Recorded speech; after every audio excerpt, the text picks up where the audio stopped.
बिस्मिल्लाहिर्रहमानिर्रहीम। अस्सलाम वालेकुम। आज की रेसिपी है ज़ाफ़रानी फ़िरनी या केसरी फ़िरनी।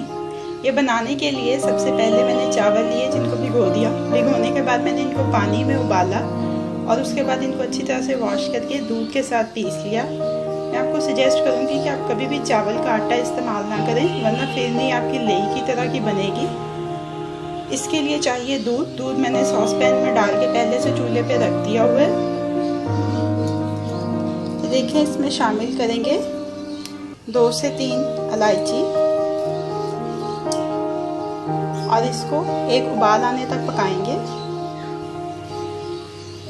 दूध में उबाल आ गया। अब इसमें ऐड करेंगे जो चावलों का पेस्ट तैयार किया है वो।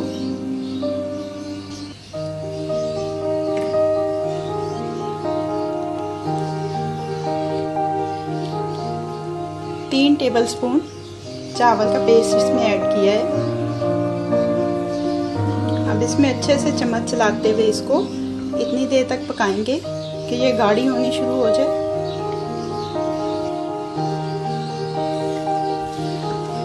ये चेक करें इसकी कंसिस्टेंसी, ये इतनी गाढ़ी हो चुकी है। अब इसमें शामिल कर देंगे चीनी,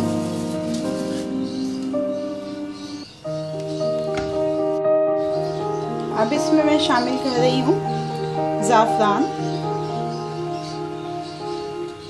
जिसके साथ इसमें असल में रंग और जायका आएगा।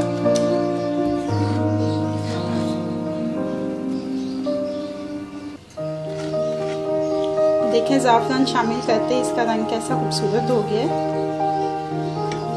अब इस मौके के ऊपर अगर आप चाहें तो इसमें ड्राई फ्रूट्स ऐड कर सकते हैं, लेकिन मैं वो ऊपर से गार्निश करूँगी, मैं इसके अंदर ऐड नहीं कर रही हूँ। आपके पास दोनों ऑप्शंस हैं।